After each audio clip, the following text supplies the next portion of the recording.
Welcome everyone to another Ref Brandon and the Todd Family YouTube video, wherever you are, whatever you may be doing. Thank you so much for making Ref Brandon and the Todd Family part of your day. We always greatly appreciate if you jump on here live on this Tuesday evening. Feel free to leave a comment in the comment section down below. Make sure to give the video a like, a thumbs up. If you have not yet subscribed, please do so and share the video on all social media platforms. Now, I've been talking for a while about doing a video about college football coaching changes. Good evening, Kevron. Glad to have you here. As always, I always appreciate you stopping by the channel. Kevron, well, I'm going to do one today, and I might do this again, come February, March, sometime early spring, because it's a lot to remember. And I haven't checked since this morning, but as of this morning, Southern Miss does still not have a football coach. Washington State does not have a football coach. And Coastal Carolina does not have a football coach. So the coaching carousel is not done as of yet. So we can talk about the 24 changes that have happened so far. And I say so far because, as I mentioned, there's 3 teams that still have not named a coach. And also there might be some more coaching changes because if somebody leaves their school to go to Washington State, then the school they leave will have that job come open. So 3 more coaching hires may lead to 4 or 5 coaching openings. But so far we have 24, and I figured now's a good time to talk about it because this weekend we have the Army-Navy game and also bowl games start this weekend. But so far we have Matt Campbell going to Penn State from Iowa State. Now, I've heard people that have met Matt Campbell say he is one of the coolest, most down-to-earth guys you could ever meet. And he's only 46 years old. Hard to believe he's been at Iowa State this long, and he's still only 46. But he's had to be at Iowa State for at least a decade, and he's finally leaving to go to Penn State. But now, if you think that's who Penn State was targeting, you're crazy. There was a rumor came out a couple of weeks ago that they were turned down by like 15 coaches. Now, I don't know if it was that many or not, but I can tell you that when they fired James Franklin, their intention was not to hire Matt Campbell. Now, I think Matt Campbell is a better game day coach than James Franklin, but Matt Campbell was nowhere near the recruiter James Franklin was. Hey there, Troll. Glad to have you here. But we know that Penn State wasn't intending on firing James Franklin. They felt like they had to because some of their boosters, some of the higher-ups that were paying the program all that money said, hey, if you don't fire James Franklin, we're going to quit donating. So Penn State had no intentions of firing him, which is why when they did it, they had no backup plan because it wasn't in the cards for them to fire him. But when you fire a coach that wins 11 games a year almost, nobody else wants that job because they feel like, hey, man, I can't do better than he did. But, Matt Campbell will at least do better than he did at Iowa State because he'll get better talent, but it will take him a while, which is why he got an 8-year deal because Penn State knows they're going to be terrible the next couple of years because every big-time player on their team this year is gone, and they didn't sign anybody through the transfer portal period so far and through the early signing period last week. So right now their team for next year looks absolutely awful. LSU hires Lane Kiffin from Ole Miss. I still say that Lane Kiffin wants to be the coach at Alabama because he wants to be Nick Saban so bad it ain't funny. So he's going to LSU for now. But if Alabama fires Kalen DeBoer, don't be surprised to see Lane Kiffin go to Tuscaloosa in the next 2 or 3 years. Florida hires John Sumrall, who was the coach at Tulane. Now, there was a rumor going around that John Sumrall was going to be the next coach at Kentucky, but I guess he wasn't sure if they were going to fire Mark Stoops or not, so he took the job at Florida. John Summerall done a fantastic job at Tulane. Can he do just as good at Florida? I guess we'll find out. He can't be any worse than what Billy Napier was. Might not be better, but can't be any worse. Hey there, G-Man. Glad to have you here. And hey there, either Mina or Mina, whichever one it is. I apologize for saying it wrong, but glad to have you here. Hopefully you have subscribed to the channel. If not, feel free to do so. UCLA hires Bob Chesney, no kin to Kenny, from James Madison. More on James Madison coming up here in just a few minutes later on in the video. Arkansas hires Ryan Silverfield from Memphis. Hey there, Stephanie. Glad to have you here. Now, I don't know if Ryan Silverfield will do a great job at Arkansas. I think he'll do better than Sam Pittman. Sam Pittman was a phenomenal offensive line coach. He's not a head coach. So I think Silverfield will do better than Pittman, but I don't know if he'll do as good there as he did at Memphis. But, he's not traveling very far. It's not a very far drive from Memphis, Tennessee to Fayetteville, Arkansas. Now, the Arkansas fans think this guy can't coach. I think the guy can coach. I just don't know how good of a recruiter he'll be.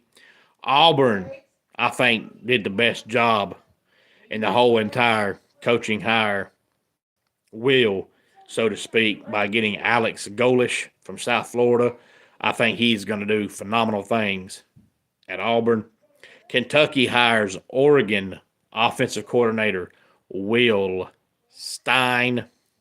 Michigan State hires Pat Fitzgerald. Of course, he's been out of coaching for the past few years, but his one coaching job was at Northwestern, and he was really good for a long time. The only thing that might be a little bit worrisome about Pat Fitzgerald is you look at his record at Northwestern, and he did phenomenal things there, but his last 2 years, I think he won 3 games.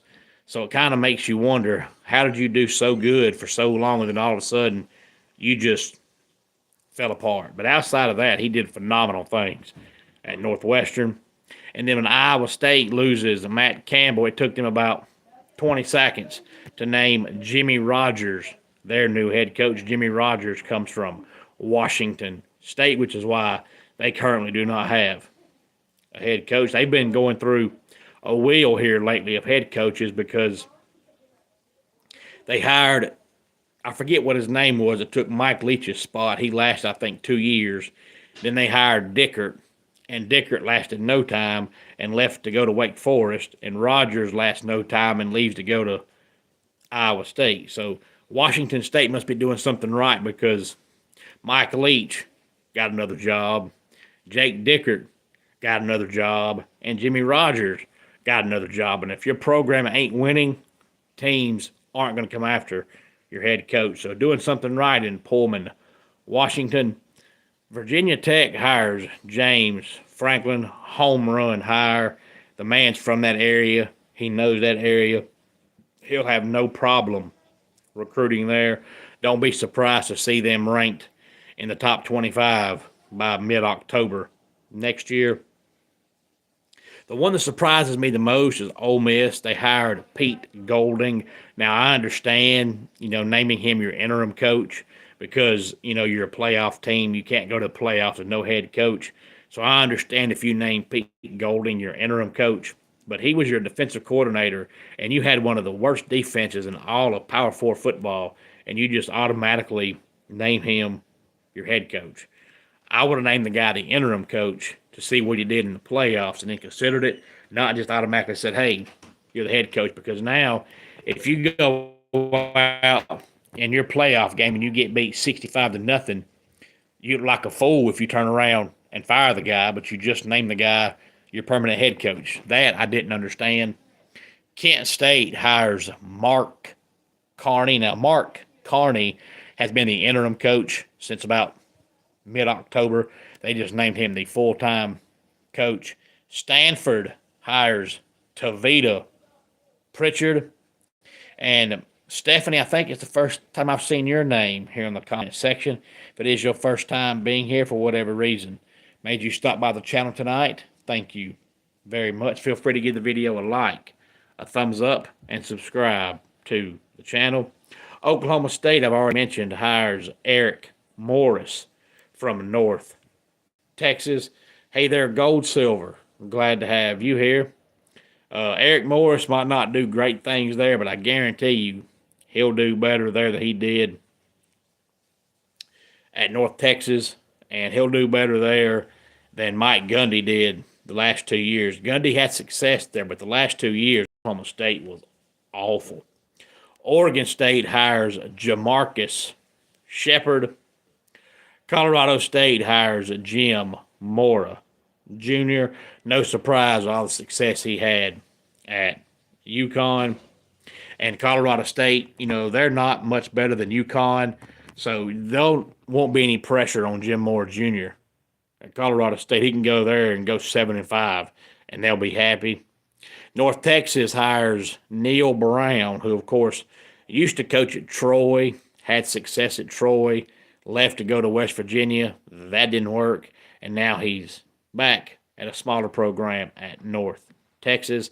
South Florida hires Brian Hartline, who was the offensive coordinator at Ohio State. A lot of folks thought he was waiting for a Power 4 job, but honestly, South Florida's not a Power 4 job, but it's not far from it. It's about as close as a Power 4 job as you can be without being a Power 4 program. Memphis hires Charles Huff. Now, Charles Huff coached for many years at Marshall, left Marshall, goes to Southern Miss for 1 year, and now he leaves to go to Memphis. Is definitely a step up from Southern Miss to Memphis. Memphis has been really good the last few years when they had Justin Fuente, and then they had Mike Norvell, and then Ryan Silverfield. But 15, 20 years ago, Memphis was absolutely terrible at college football. And James Madison hires Billy Napier. I think that'll work out. I think Napier's another Butch Jones, another Neil Brown. I think he's a guy that as long as he coaches a group of 5 schools, I think he'll be fine. He's just not cut out for a Power 4 head coaching job. But, it's worth a shot. You never know until you try it. But some folks can do it and some can't. Billy Napier is cut out for a group of 5 jobs. He'll do fantastic at James Madison. Tulane hires Will Hall. Now, Will Hall has been a head coach before and was not very successful, so we'll see how it goes this time around. And Stephanie, I'm not sure your question. You said, who is your? That's all you said, so I'm not sure who you're asking me about or what you're asking me about when you just say, who is your? Hey there, Austin. Glad to have you here.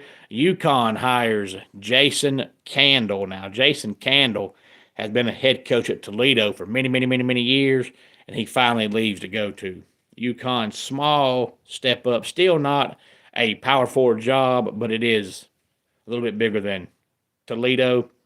Southern Miss hires Blake Anderson for now as their interim coach. Now, if you've followed college football, you recognize the name Blake Anderson. He's been head coach a few times, but since Charles Huff just left to go to Memphis, they got to have a head coach till they find one. So Blake may be named the full-time head coach. May not be, but right now he is their head coach. I am doing fantastic, Austin. Thank you for asking. Hope you are as well. And Kansas State hires Colin Klein. That's probably the head coaching job that caught everybody by surprise. I've been talking throughout the season about there's always a surprise at head coaches, and that was the one this year because Chris Kleiman's only 58, I think, and he was their head coach, and he up and retired. Same reason why Tony Bennett left college basketball. Same reason why Jay Wright left college basketball. Same reason why Nick Saban left college football. They realized the game has changed, and they just don't want to coach the game anymore because it's not what it used to be. So Chris Kleiman hangs it up. Colin Klein comes to be the head coach. He comes from Texas A&M as their offensive coordinator. Now, Colin Klein played football for Kansas State under Bill Snyder. He actually went there as a wide receiver. I think he played 1 year at wide receiver and then transitioned to quarterback. And he was actually an amazing quarterback, probably either the best or second best quarterback they've ever had there in Manhattan, Kansas. Then he was the OC and then left a couple years ago to Texas A&M. Now he's back as the Kansas State head coach, taking over for the retiring Chris Kleiman. Hey, Daddy. Hey, buddy. And that's my twin. Y'all see my twin there? He wanted to be on camera. And so as I said, Southern Miss still has no coach. Washington State has no coach. And as of right now, Coastal Carolina has no coach.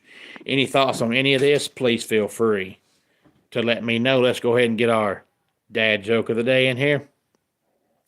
Kermit was too tired to hop home, so he rode piggyback. And that does it for Ref Brandon and the Todd Family YouTube video. Until next time, it's Ref Brandon saying, just like in pro wrestling, life can be over by the count of